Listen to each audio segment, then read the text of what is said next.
અમદાવાદ શહેરના શાહપુર અને દુધેશ્વર વિસ્તારમાં ચેન સ્નેચિંગની ઘટનાઓથી હેરાન થયેલી પોલીસે આખરે રાહતનો શ્વાસ લીધો છે. શહેર પોલીસની ક્રાઇમ બ્રાન્ચે આ કેસમાં 2 આરોપીઓને ઝડપી પાડ્યા છે.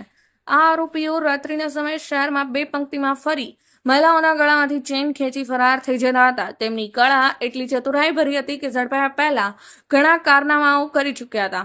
ક્રાઇમ બ્રાન્ચના એસીપી ભરત પટેલે માહિતી આપી છે કે આ બંને આરોપીઓના પાસેથી કુલ 9.35 લાખ રૂપિયાની સોનાની ચેન અને 50,000નું સ્કૂટર મળી કુલ અંદાજે 9.85 લાખ રૂપિયાનો મુદ્દામાલ કબજે કરવામાં આવ્યો છે. માહિતી મુજબ આરોપીઓ ગુનાઓ બાદ રસ્તો બદલીને ફરાર થવામાં નિષ્ણાંત હતા. તેઓ સ્કૂટર પર ખૂબ ઝડપથી નાસી જતા હતા.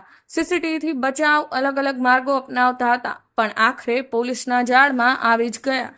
શહેરના પશ્ચિમ વિસ્તારના આમ તો પૂર્વ વિસ્તારમાં પણ ચેઇન સ્નેચિંગના બનાવોના કારણે અસરગ્રસ્ત છે, પણ પશ્ચિમ વિસ્તારમાં હમણાંથી કેટલાક સમયથી વધુ ચેઇન સ્નેચિંગના જે બનાવો બનેલા હતા એ અનુસંધાને ક્રાઇમ બ્રાન્ચની ટીમ કામ કરી રહેલી હતી અને બાતમી આધારે 2 આરોપી પકડવામાં આવેલા છે. જે બંને આરોપીના નામ જે છે એ રવિ રમેશભાઈ દાતણિયા, જે શંકર ભુવનના છાપરા શાહપુરનો રહેવાસી છે, અને બીજો આરોપી છે નિકુલ ગૌતમભાઈ દાતણિયા, એ પણ જ્યુપિટર મિલ કમ્પાઉન્ડ દુધેશ્વર શાહીબાગ શાહપુરનો રહેવાસી છે. આ બંને આરોપી જે છે એ સાંજના 8થી લઈને 10 વાગ્યાના સમયગાળાની અંદર બાઇક લઈને નીકળતા અને એલિસ બ્રિજ, પાલડી, આનંદનગર, સેટેલાઇટ એ પશ્ચિમ વિસ્તારના જે પણ પોલીસ સ્ટેશન જે વિસ્તારો જે છે, ઘાટલોડિયા એ વગેરે વિસ્તારોમાં આ ચેઇન સ્નેચિંગના એમણે ગુનાને અંજામ આપેલો છે અને કુલ 7 ગુનાઓ નોંધાયેલા હતા.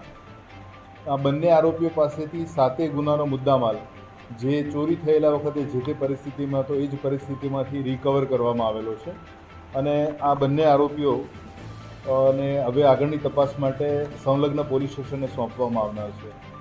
આ બંને આરોપી જે છે એ પૈકીમાં જે રવિ જે છે એને પોતાને આર્થિક જરૂરિયાત હતી એવું જે જણાવે છે પ્રાથમિક પૂછપરછમાં, અને જેના કારણે એણે આ ચેઇન સ્નેચિંગનું ગુના કરેલા છે. અને બીજો જે આરોપી છે નિકુલ, જેના લગ્ન થવાના છે અને લગ્ન માટે પોતાની પત્નીને સારી ગિફ્ટ આપવા માટે એણે ચેઇન સ્નેચિંગના મતલબ ગુનાઓને અંજામ આપેલાનું બતાવે છે.